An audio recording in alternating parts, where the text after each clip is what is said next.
Missing quite a few, huh? Four. Angeli, two gentlemen's names, so I Lindsay, can't. Veronica. And Chow, okay. All right. What time is it?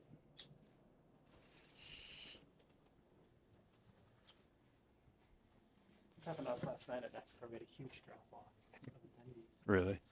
We were like, the weather's not nice enough to justify. What was it on, Dustin? Firm sheets. Oh, fun. A dry topic. Yeah, yeah.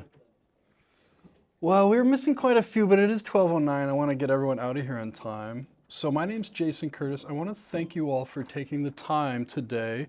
As I was telling Jen earlier, I've been wanting to get this off the ground and running for a while now, so I'm glad to finally be doing this. It will be recorded, and we definitely want to spread the word to some of the other employee groups in the building. So please, by all means. And you know, we'd love your feedback, obviously, from the survey. Thanks for doing that, by the way. And you know, spread the word, and we'll get the final production of the recording off to everyone. Today's agenda will be a little bit more foundational. So this was going to be a 3-part series. Now it's a 2-part series. I want to get just the foundational principles down pat.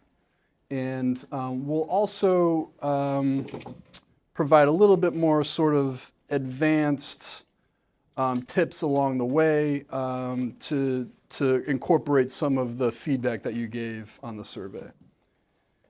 Before we get started, I wanted to offer you what I'd love for you to take away today.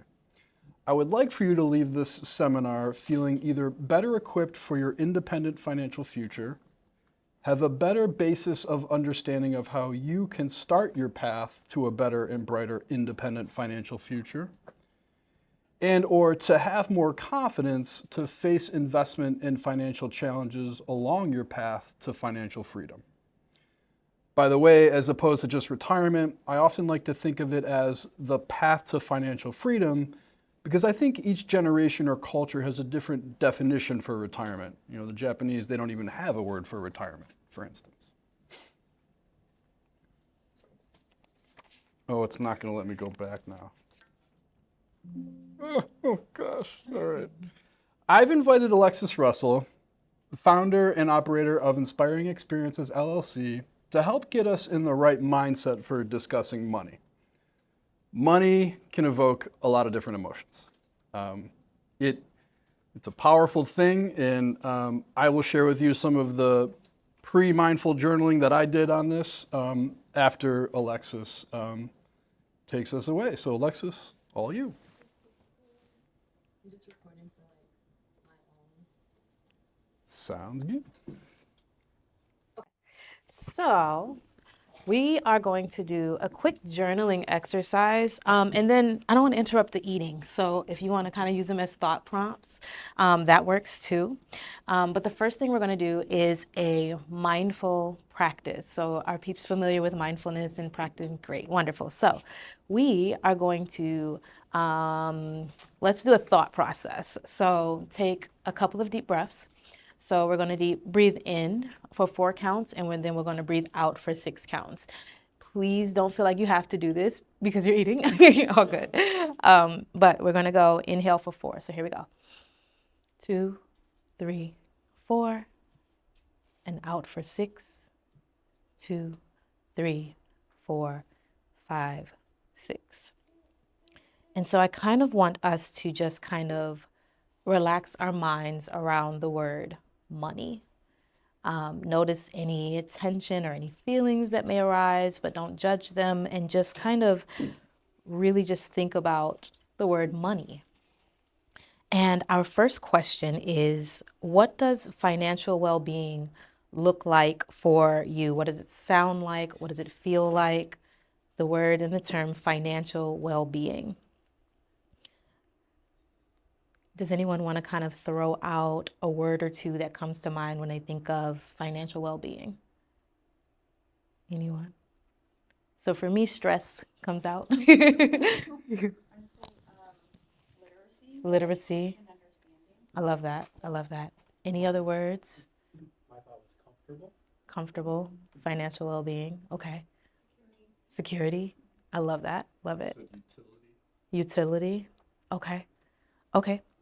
So our next question is, where are you carrying any tension or even anxiety around the concept of money? Pay attention to, when you think about money, pay attention to, if there's any stress that comes up, any tension in your jaws clench up when you think about money, when you think about providing for your family, when you think about building a successful business or whatever it may be, kind of think about those words. So the question again is, where are you carrying tension? And we don't have to call out answers for this one. It's kind of personal. But when we think about it and how money kind of correlates, Jason and I were talking a little bit, we were, talking about how money kind of is like the root of everything. It's like a foundation for everything, and it can cause stress, but it can also cause a lot of happiness, right? And so it's just a matter of, honestly, perspective and how we take in the concept of money and needing it to survive, to thrive, to build. And then finally, before we jump in, we have someone coming in. Our last question. I'll wait. Hi. Okay. Feel free to jump in. Take it in. Please, yeah, make yourself up. So we're just talking about mindfulness around the idea and the concept of money. And we are on our final question, which is, I want you to kind of think of an intention. It can be small, but setting your intention for today before you dive in to all that Jason has prepared for you. Just set a small intention around money, around why you showed up today, why you're here. It can be something as simple as, I will invest in myself or in my future, or I will choose to pause before spending, or even I celebrate each dollar that I save. Whatever that intention is for you, set that kind of mentally right now and carry that with you throughout the rest of the session. So I hope that's helpful to kind of set our minds to be present. I do these mindful journaling workshops quite often, but wanted to kind of create something with Jason around financial well-being. So I hope that helps to set the intention, just to kind of get some thoughts and ease some stress. And I will get out the way. It does, Alexis. Thank you. So, as I was kind of doing my own sort of mindful meditation around money, I said money is a utility for our happiness. It's a lifelong project. We neither need to be exceptionally good at it nor exceedingly overwhelmed by it, but like any lifelong venture, it is good to remain a student of it. I also said I've been humbled by risk. I also said learn from your fears around money and what it is telling you, and get some help and find your Buddha, find your North Star in terms of maybe someone who you admire, the millionaire next door, someone who inspires you to think about and save for your own hopes and dreams based off of that person's discipline. We'll be right back here, either in this room or at Focus Theater on Wednesday, June 11th. Right now, I'm thinking we're going to be talking about our biases as investors and also the 7 habits of a successful retiree. But I might also look back at some of the surveys and incorporate, there were a lot of good, I think, questions and concerns around the economy that I will also incorporate as well. So hope you can join us again. All right, 5 foundations of personal finance. It's basic, it is 100 level, but I think it's important to start with. Okay, number 1, spend less than you earn. There's gonna be a lot of duh in this part, but income less expenses is our savings potential. Number 2, build and maintain an emergency fund. We'll talk about buckets, or the bucket analogy is how I like to think about or put into sort of a framework of when is this money intended its use, and therefore How much risk can I take based off of the time horizon when we might need the money? Number 3, use debt strategically. We'll talk real quickly on good versus bad debt examples. Automate savings, out of sight, out of mind. It's the best way, for my wife and I as an example, to make sure that we are deferring to the proper buckets before it hits the checking account. And lastly, smart. Thank goodness for George Duran, I believe is his name, who offered us this framework of thinking about obtaining our goals.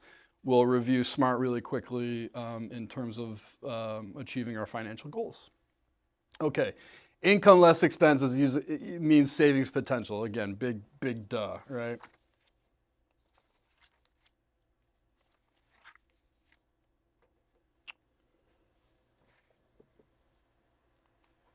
All right.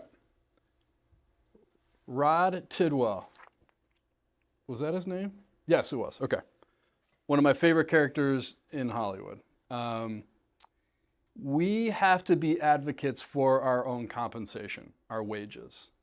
So the best reinvestment you can make is in yourself. A concept I personally did not realize until I was about 26 years old, and after working many dead-end jobs, that this 4-year degree and all my job-related experience amounted to something more rather than just having a job. I just hadn't found the right fit yet, or the right industry or company that allowed for lateral career movement. I had a client recently, she came to me and said, Jason, I'd really like to get serious about retiring in 5 years. Okay. So we went over her budget, we went over her existing assets and her savings, and I said, well, it's simple. You have to sort of consider what options you have to make more money, all right? She was unwilling, she did not want to leave the cushy job, and that's okay, right? But I had to say to her, Mrs. Klein, I'm sorry, but, at this savings rate and where you presently are, that retirement is not achievable in 5 years. It's more like 8 to 10. And that happens. If we're unable to get out of our comfort zone about our compensation, it is what it is. You're going to be on a fairly limited time horizon or a very fixed budget when you're in retirement. So go out and get that certification to earn a raise. Go out and get that second degree, which opens up more opportunities. And always advocate for yourself at your job. Ask for reviews, ask for more responsibility. And really the Rod Tidwell connection serves no other purpose but to say this was a character that was constantly advocating throughout the 120 minutes or 100, whatever the length of the movie is, to show me the money. And it also serves because I got to meet him about 10 years ago at Chicago O'Hare Airport. Me on the left, Cuba Gooding Jr. and my brother-in-law. All right, buckets. Bucket number 1, most important bucket. 1 to 3 months worth of emergency savings. Sometimes more is needed. If you're a business owner and you've got to make payroll, if you have overhead expenses, you may need more in savings. If you're in what I like to say FDIC insured, checkings and savings, or if you're in retirement, you would probably want more. But for this group, 3 months worth of emergency savings is ideal. Not too much, not too little. FDIC insured basically means backed by the US government, which we'll get into at some point. But for right now, FDIC insured is the safest way to save for this bucket. And it is often considered the risk-free bucket or part of your overall allocation, your overall net worth, all right? It also should include the vacation next summer or Christmas gifts this year. Basically, you don't want to be risking it, okay? Bucket number 2, once this bucket is full, you got 3 months, you got the vacation and the Christmas gifts set aside for this year as an example. Let's go to years 2 through 10. You could assume a little bit more risk. It might be a investment grade bond fund, AAA rated bonds that are paying you 4.5%, 5%. It could even be, depending on your risk level, your risk tolerance, a basket of dividend-paying stocks. All right. This could be added to on a regular basis if there's an intermediate goal in mind. Will help you reach that goal quicker or on time. And it could be, as an example, the dream vacation, paying off a debt quicker or saving for a down payment on a home. Now, the last bucket is that more long-term. We should assume more risk for this bucket. It should be added to on a regular basis. And retirement, don't worry, you got plenty of time. And this bucket usually encompasses our retirement, or it could be starting your own business, things like that. Now on the bottom, I got the risk profile.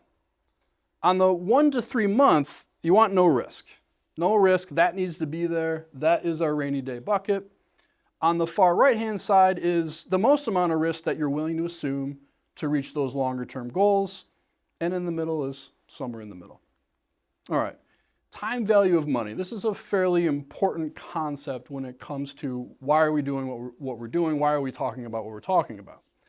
So the power of compounding interest. Albert Einstein said, I don't want to screw up Albert's terrific quote.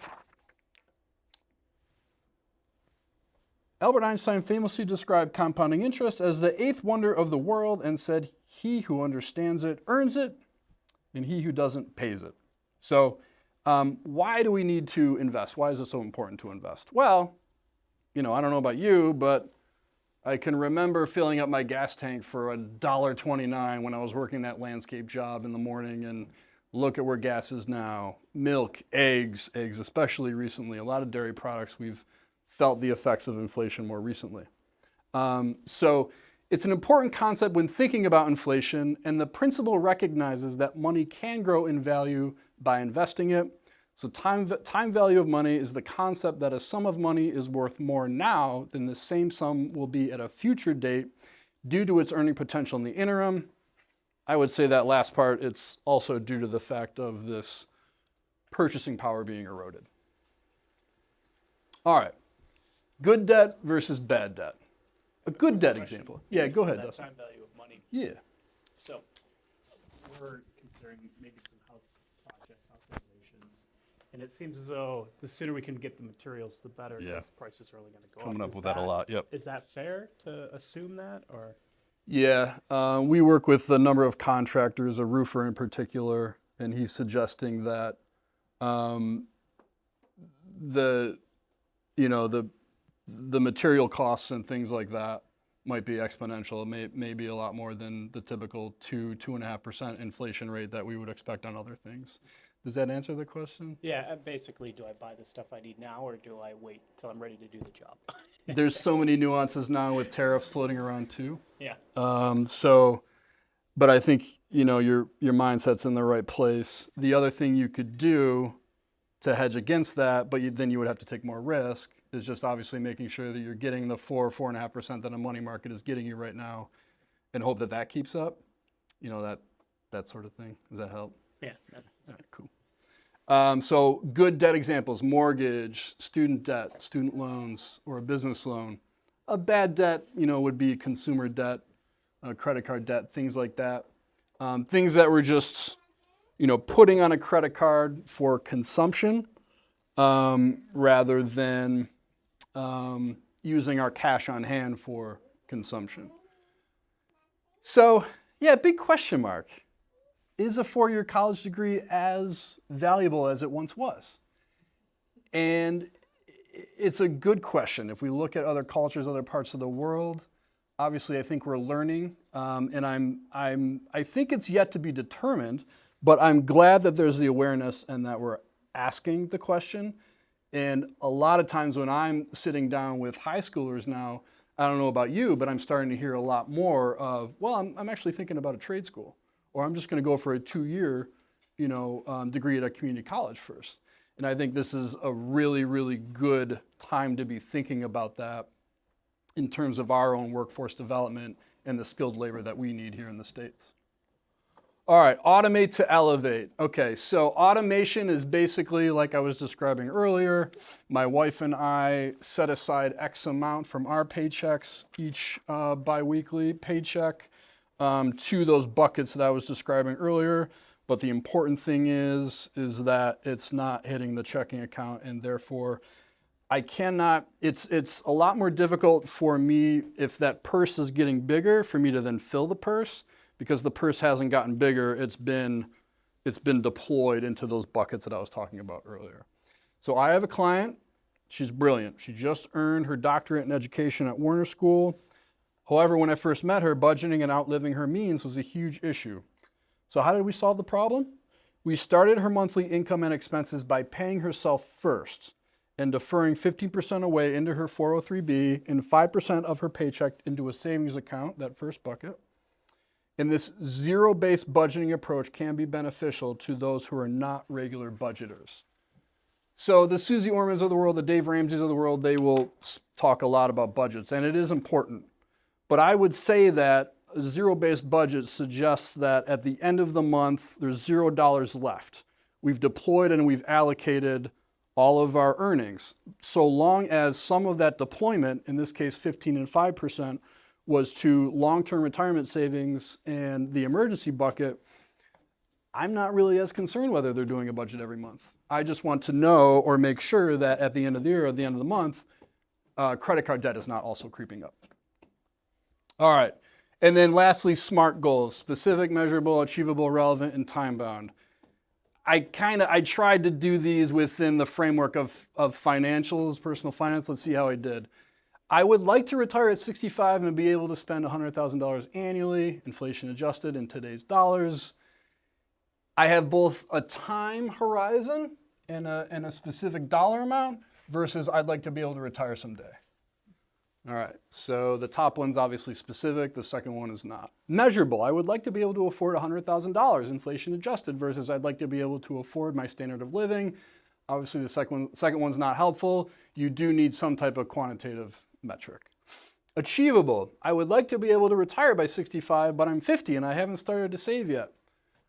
You might have to push that back to 70, 72. You might have to be willing to work part-time as well in retirement.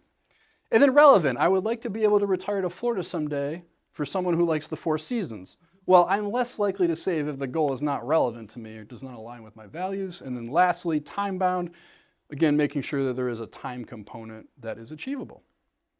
All right, before we transition to investing principles, any questions on the, what did I call them? The 5 foundations of personal finance. Pretty basic yet important stuff. Would you agree? Okay. All right, cool. All right. 6 investment principles. Now getting right into some of the stuff that we talked about on the survey. All right. Asset allocation drives returns. If I've got security A and security A earned 10%, let's say, and security B earned 5%, but I've got 75% in security A and 25% in security B, that would be a higher return if the weightings were flipped. Meaning allocation, rather than timing the market or security selection, is actually the biggest driver or component of your investment experience. Diversification reduces risk. And we'll talk about that and give a few examples. Invest for the long term. Consider the intra-year declines and zoom out. We can talk about that in terms of today and what we've experienced so far this year with investing. Ignore market noises. It's clickbait. Fear sells, right?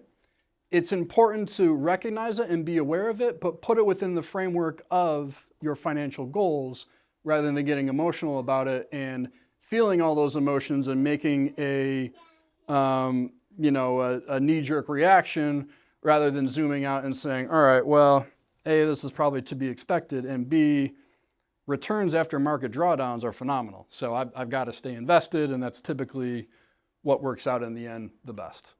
All right, rebalancing enforces discipline. This idea that if you started off the year with a 60-40 portfolio, and let's say the market ran up and now the portfolio is 70-30, 60% stock, 40% bond, now it's 70% stock, 30% bond. This idea suggests it's taking that sort of buy low, sell high mentality and putting it into the framework of the actual discipline of the portfolio, the asset allocation that was intended in the first place. It's going to take the top-heavy portion in the stocks and put it back into the bonds, putting hay in the barn, so to speak. And then lastly, cost and tax efficiency matter. We'll talk about different tax advantage accounts and different lower cost and tax efficient investment vehicles. This is what I like to call the jelly bean chart. It reminds me of that bowl which Hershey's finally came back with, the multicolored M&Ms that my father would like eat from during the holidays, and where my sister and I might pick the colors that we like. My dad was just scooping it all up at one time. But it's important to realize that, you know, instead of trying to pick the winner every time, which as you can tell, it's kind of difficult to do so, maybe we just stick to this mentality or this idea of having a little bit of everything and allocating more towards whatever the goal is. So if my goal is growth, if my goal is saving for retirement, I'm probably owning more growth stocks in my portfolio rather than bonds. And so the definition between stocks and bonds: stock, you are taking ownership or stock in a publicly traded company, whereas bonds, you are lending money to either a financial institution, a government, a municipality, a bank, in turn for interest. The bummer about the bond situation is once the bond comes due, you only get your principal back, but yet, again, because of the time value of money and inflation, that value is eroded a little bit. But you did earn interest along the way, okay? And then more on the asset allocation jelly bean chart, but basically what this is saying, and I like to use international as an example. You know, international did fairly poorly here for about a 10-year span, and we'll talk about international, and we'll use that asset class as an example again in a minute. But your investment experience, if you were just invested in one or two of these versus all of them, can be very different. And so when we're talking, you know, to our colleagues or our friends or our family members, well, my portfolio did this, and it's exceedingly different than what you experienced, it probably has to do with asset allocation. All right. So understanding this relationship between risk and reward and understanding the investment experience is really half the battle. So AOA it's an ETF. You can bring it up on Yahoo Finance. It's an allocation fund or a fund of funds, and it owns 80% stock and 20% bond. And it is this top line here, and this encompasses almost 15 years of investment returns. And that annual return, if you were able to hang in and you didn't sell out or anything else like that, your annual return was 9.3. The next bar is 60-40, and it would serve that it helps that it is lower than that one because you've taken on less risk. It's 60% stock, 40% bond. The pink line is 40% stock, 60% bond, and the green line is 30% bond, or 30% stock, 70% bond. So as long as you can understand that more risk, more reward, yet more volatility, more sharper declines, then you're starting to understand and get the benefit of why I might allocate and why risk over time might be in my favor. All right, so diversification reduces risk. This is the reason you don't put all of your money in bucket number one in the stock market.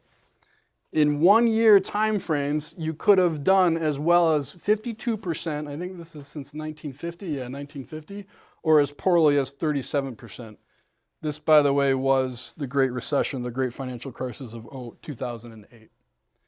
A 1 year experience for bonds, you could have been up 33%, but you could have lost 13%. And a 1 year experience for the 60-40 portfolio, you could have been down 20, you could have been up 34%. All right, so let's zoom out though and look at the 5 year. Let's consider the 5 year. Now my range of outcome is starting to narrow a little bit, and it's starting to be in my favor. So now, over 5-year rolling averages, I still may have gotten a negative return. That's a bummer. But chances are that your returns were positive. Same with bonds and same with the 60-40 portfolio. So as we go on, the range of outcomes starts to narrow a little bit. And that's, again, because of diversification and time in the market. Capital market line. So this says markets are efficient, okay? So on here, expected return, and then standard deviation or volatility of the portfolio. And what this is saying is that somewhere, if you have a blend of stocks and bonds or securities, your portfolio experience lies somewhere on what's called the capital market line or the efficient market. So if you have a really good stock picker and a really good manager, you might experience what's called the efficient frontier. But the point is that by having a bunch of different securities, you're creating this investment experience that balances out risk reward. So, are markets efficient? There's this trend in our industry going on where a lot of active managers, mutual fund managers, are losing out. They are not keeping up with their benchmarks, all right? So what is active management? Active management could be a mutual fund, or it could be a hedge fund, or what's called an SMA, a separately managed account. And in active management, you have an active manager or team picking and choosing securities on your behalf. It could be based on fundamentals, quantitative or qualitative. You know, they've got a really strong management team, or they've got a great balance sheet and good return on equity and good debt to equity ratio. You know, those examples would be quantitative. And then qualitative would be, you know, great management team. Or it could also be technical. There's sort of technical or chart sort of analysis that sometimes active managers will take as well. And it could be a bottom-up or a top-down approach. So bottom-up means they don't really care what the index is doing. They're going to take a look at the company's fundamentals and pick and choose based off of their own kind of intellectual framework or process, all right? Top-down is starting with the index and then leaving some companies out, or maybe more heavily weighting one company over another compared to a relative to the index. So it's important to understand the philosophy if you're going to hire an active manager, such as a mutual fund, put your money in a mutual fund. It's important to understand the philosophy. Are they bottom up or top down? Are they quantitative or a qualitative shop? And why? Why might I deploy money to an active manager? And the reason being is that you think that this active manager can beat the benchmark. And there are only a few asset classes where that has historically held up. Real estate is one of them. Real estate managers have routinely beaten their benchmark. And international and small caps. So international stocks and small caps, you can get some value add by hiring an active manager. But in a minute, we'll take a look at some of those other asset classes where it really just has not paid to pay for an active manager, and active managers typically do have a higher expense ratio, higher costs associated with them. Let's consider passive management. So passive management is usually an index fund or what's called an ETF, that's exchange traded fund. It's usually tracking a more widely accepted index like the S&P 500. The S&P 500 is the 500 of the largest publicly traded companies in the US. And the only thing you really need to be careful about here is what's called a tracking error. At the end of the year, did my index fund track that index, or did it maybe cost me 0.1 or 0.2% because of maybe some type of trading error they made or something like that? But it's very rare, and usually these ETFs or index funds are very closely tied at the end of the year to their index. meaning your experience was essentially whole to whatever that index was that it's tracking. And these funds are usually very low cost, their fee structure, compared to the active manager. All right. And it's important to also note that not all ETFs are passive and not all mutual funds are active. You could have a mutual fund that is an index fund. You could have an ETF that is actually an actively managed fund. And then we talked about managers having a difficult time beating their benchmarks. So actively managed mutual funds and exchange traded funds fell short of their passive peers in 2024. 42% of active strategies survived and beat their asset weighted average, beat their asset weighted average passive counterparts last year, holding steady on their 2023 success rate. U.S. stock pickers struggled to a 38% success rate in 2024. And then it goes on to say active small cap and active real estate did add some value last year.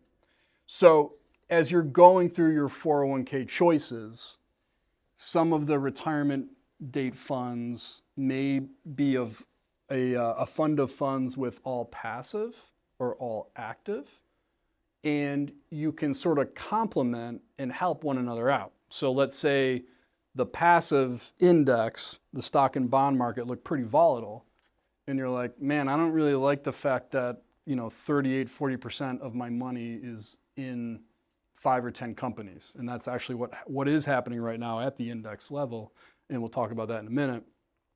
But I would like someone to be paying attention and looking out for that next innovative company, that next industrial disruptor. So you may have 80% in the passively managed fund, and you may say, I want to take the other 20% and do something active and differentiate myself from the index because I think the index might be in a little bit of trouble.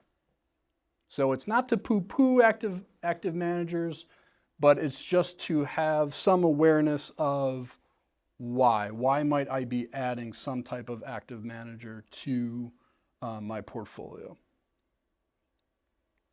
All right, so trend number 2 is this trend where we're just seeing a high amount of concentration in very few companies in our indexes. Why is this a problem?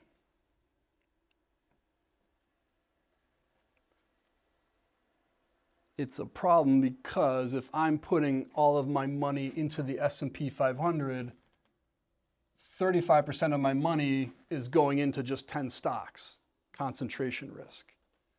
We don't have to look too far being in Rochester to know about concentration risk and companies going under that were once Fortune 500 companies. Xerox, Kodak, Bausch & Lomb. These are all examples that could happen in our own portfolios. 10, 15, 20 years ago, the top 5 companies were ExxonMobil, IBM, General Motors. They're still in the S&P 500, but they're not the top dogs anymore. So the top names now, and you get a lot of monikers if you turn on TV or if you watch the news about finance, the Mag 7 or the Fab 5. There are a lot of names that are synonymous with services we've already used today. Apple, Amazon, NVIDIA, the chip processor, not an iPhone, this is Qualcomm chip, but you get the idea. So we said Apple, Amazon, NVIDIA, Alphabet, Google, Facebook, Meta, which one am I missing? Microsoft. And then the other 3 that round it out are Tesla, Berkshire Hathaway, and JP Morgan are the top 10 companies. And not even 20 years ago, the top 10 were still a lot, still pretty high.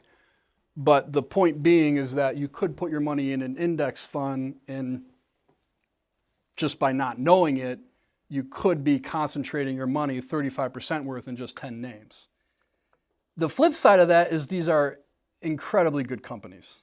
And they are in industries that I would say that are less cyclical.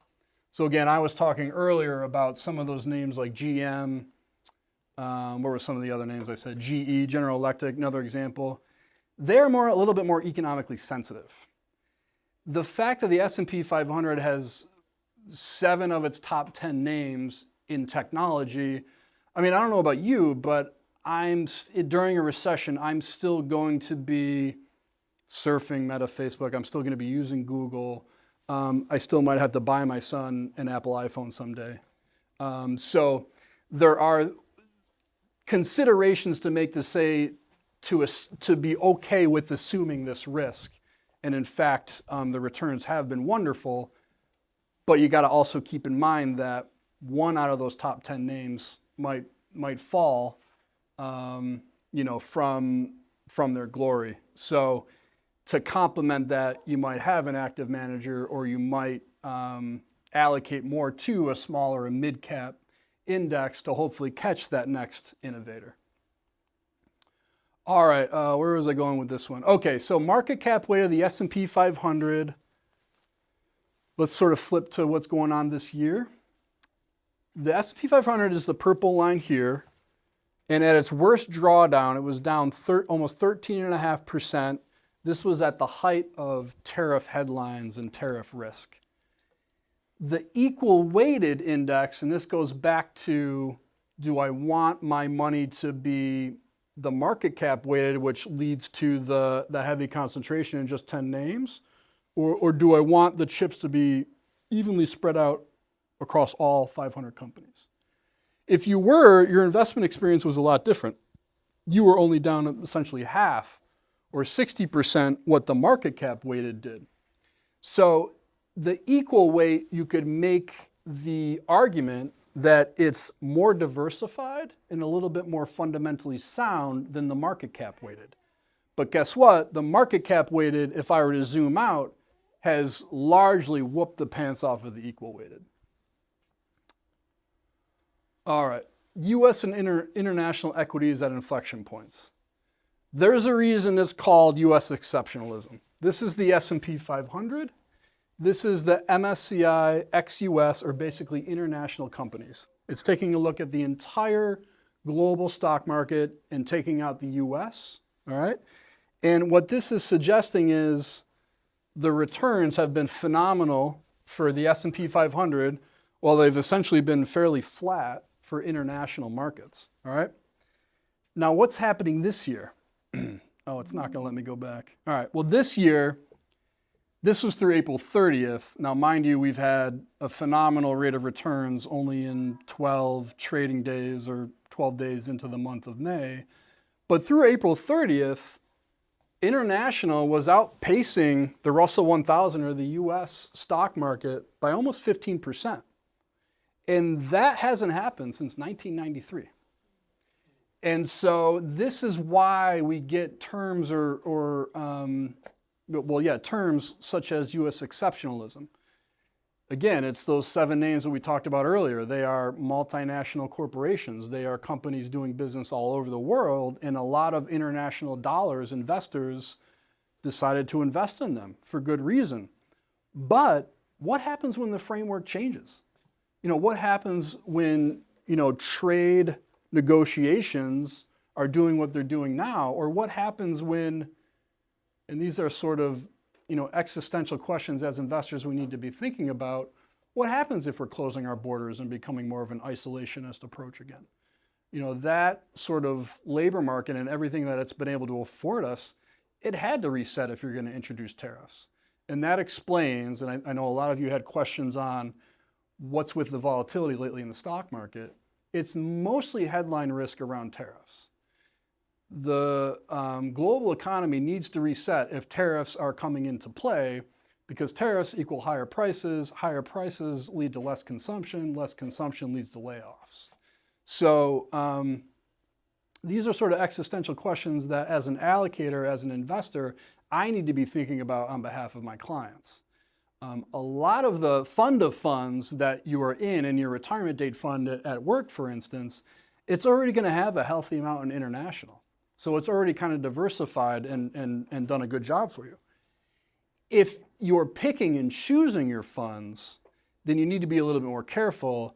There's not a ton of people colleagues, family members, whoever, that could tell you, hey, this is how much I have in domestic and this is how much I have in international. It's just not something that we like recall or recollect. It's someone like me who needs to stay on top of that sort of thing for you. But it is something to be mindful of. If the framework of the global economy is going to change, do I want to own so much of the U.S.? It's remain to be seen, but a lot of people are suggesting that this wasn't the end of U.S. exceptionalism. It was just a reset. And I think that that's probably right. Also, you've got the U.S. dollar coming in and weakening a little bit compared to other currencies, and that's helping international as well. All right, investing for the long term. I used to call this the chickenpox chart. I don't remember why.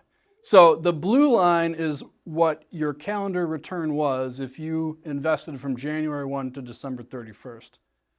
The polka dot or the chickenpox was your max drawdown during that year. I think I did the math on this and it was like 66 or 70% of the time there was intra-year declines. You actually ended the year and finished up. So if you sold out on April 8th, your experience was, well, this isn't updated, but your experience was you were locking in. You were down 19% on that day. But if you held on, so far this year, if you held on, you're actually break even at this point. So if at any point during any one of these years you capitulated and sold out, you missed the actual return at the end at the end of the calendar year. So what this is showing us is that market volatility is not only to be expected, but it's actually quite normal. And then average bull markets typically last a lot longer, and drawdowns are usually very sharp and very quick. All right, I said to ignore market noise. This is really difficult, and a lot of times I am really just a buffer between your emotions and your money. That's essentially it. So these are all things that we have gotten thrown at us over the years, but they all evoke certain feelings about our investments, and it can cause us to make a impulsive decision or choice. So again, fear sells, fear is clickbait, they are paid by our clicks, they are paid by our subscriptions, that sort of thing. All of these things, yes, you need to take in, but you need to, I guess my point would be, take it in, be aware of it, assess and analyze your current positions, but don't make this one pain point the focal point for all decisions to be made in the future or to make an impulsive, knee-jerk reaction. And this is because this thing called loss aversion, we feel losses 3 times as sharply as we do an equivalent gain. This was Kahneman's behavioral finance piece that taught us that pain, it evokes emotions that are very strong, even stronger than the equivalent pleasure from an equivalent gain. And then our minds work against us oftentimes in investing and in life. Familiarity bias. A lot of these are exactly as they sound. In behavioral finance is the tendency to favor investments that are well known or personally familiar, often leading to under-diversified portfolios. Geographically, most U.S. investors have a large amount in U.S.-based investments. And we talked about earlier why in international investing or international diversification of your portfolio can help at certain times throughout investing. Anchoring is in behavioral finance refers to the tendency for individuals to rely too heavily on an initial piece of information. I would also submit that anchoring, we see it a lot where people will say, well, my account was just $500,000. Why is it $475 today? We anchor onto that $500,000 and we think it's the floor and we're never going to go below it. That $500,000 is just a point in time. It's just a vantage point. It could go up or it could go down from there in the short term. So just be careful with anchoring, because sometimes we'll anchor to a value and then it goes down, and we start to second guess how we got to the 500,000 in the first place. And we got to the 500,000 by slowly adding money into that bucket and by staying invested. Oversimplification in the context of behavioral finance refers to the tendency of investors to simplify complex investment situations and make decisions based on oversimplistic or incomplete analysis. Hindsight bias, we do this all the time. Well, of course I should have sold out. You know, Trump was elected. Of course I should have sold out. Or Biden was elected. Of course I should have sold out. I should have known better. But the point is we don't know the future. We can only take the information or the facts that we have at hand and then try to make our best, guess from there. But hindsight bias can really play some really mean tricks on us. The coulda, shoulda, woulda. It can oftentimes create this tendency where, I'll just do nothing, and sometimes that's not the answer either. The endowment effect in behavioral finance refers to the tendency of individuals to assign a higher value to things that they own compared to things that they don't own.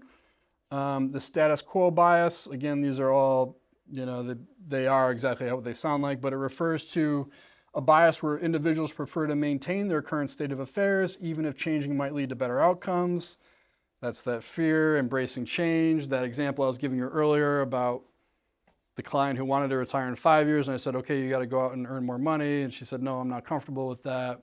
Change, risk, it's hard, I know, but sometimes status quo is actually the less optimal path. Lastly, the bandwagon effect. It can lead investors to follow the crowd, which may result in asset bubbles or crashes. Again, this is like that water cooler talk where it's like, well, I sold out when President Trump was elected. Look how good I look.